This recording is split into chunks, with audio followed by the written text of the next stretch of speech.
I discovered my bride was pregnant, and I am not the father. If that sentence sounds like the kind of dramatic moment that only happens in movies, I need to tell you now that it does not. What happened to me was real, and it happened at the worst possible time. Discovered my bride was pregnant.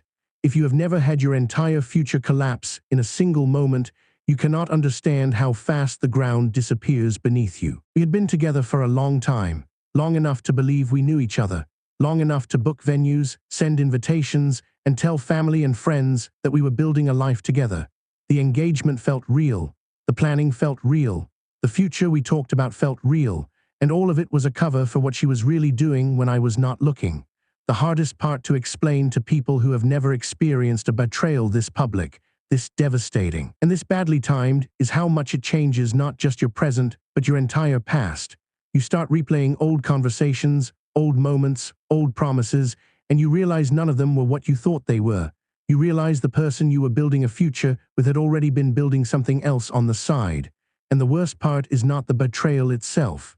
It is the timing. It is the fact that it happened when I was most vulnerable, most invested, most committed to a future that she had already abandoned. What I did not understand then was how much trust can blind you to patterns you would notice in anyone else's relationship. The signs were there, the distance, the secrecy, the excuses that did not quite add up. But when you are planning a wedding, when you are focused on dates and venues and guest lists, you do not scan every interaction for danger. You assume cooperation. You assume the person standing next to you at the altar is the same person you fell in love with. You are wrong.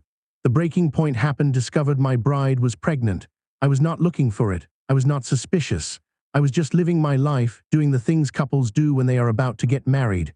And then I saw something, heard something, or found something that changed everything. Not gradually, not over weeks of investigation. In one moment, one sentence, one screen, one conversation. That is how betrayal usually arrives, not with a dramatic build-up, with a single piece of information that rewrites your entire reality. There is always a physical moment when the body understands before the mind does. My hands went cold. My breathing changed. The room seemed to tilt and narrow around whatever evidence I was holding or seeing.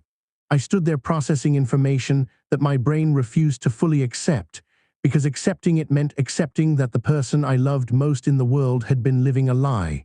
And that is a pill that does not go down easily, no matter how much evidence you have. Once suspicion became evidence, I entered a phase I still do not remember fondly. It was part shock, part rage, part humiliation. The timing made everything worse. This was not a random discovery on a random Tuesday.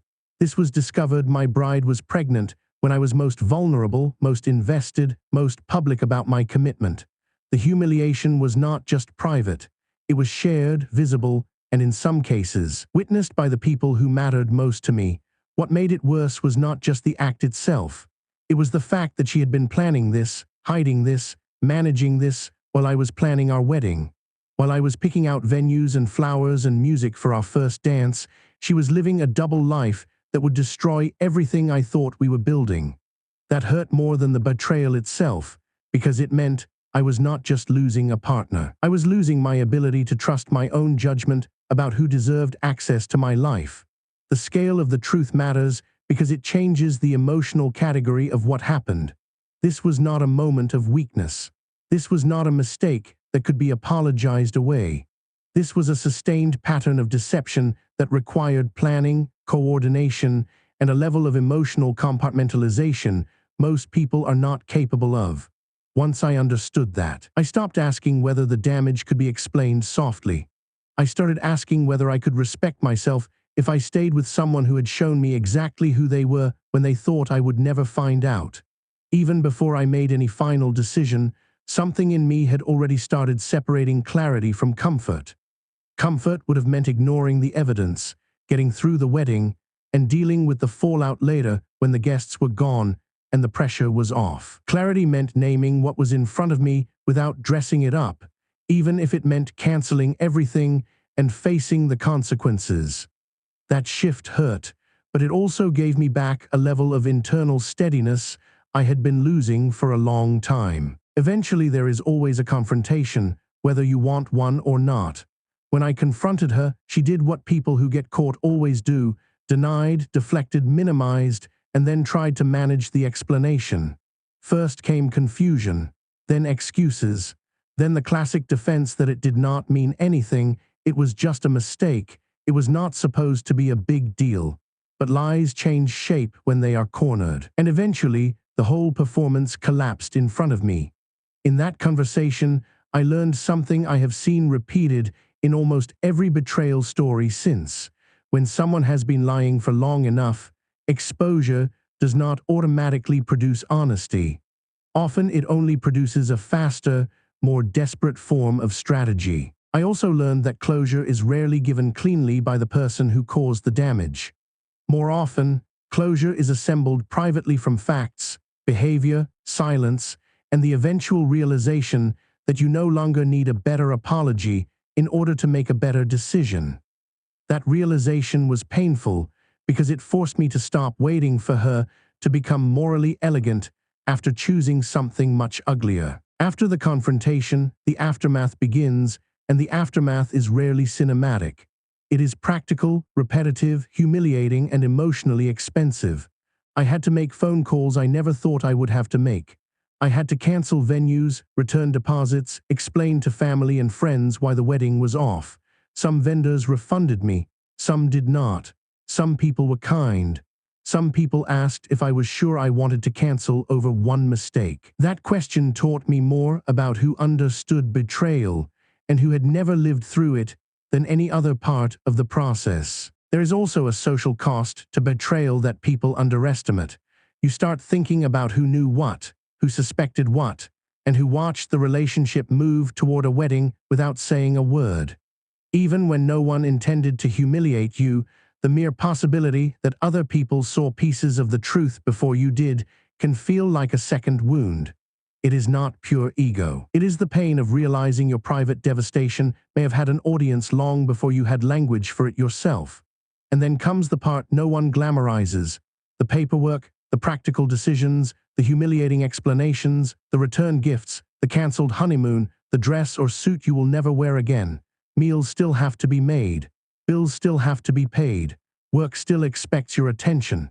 Meanwhile, your mind is replaying scenes it cannot fix. That contrast between ordinary responsibility and extraordinary pain is one of the loneliest parts of the whole process. In the end, my decision was less dramatic than people imagine and more important than any single argument. I did not go through with it. I did not marry her. I did not forgive her because forgiveness without consequence is just permission to hurt you again.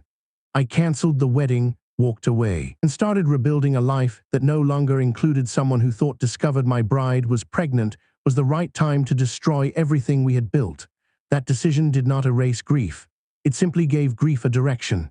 Instead of circling endlessly around the betrayal, I began moving away from it, step by difficult step.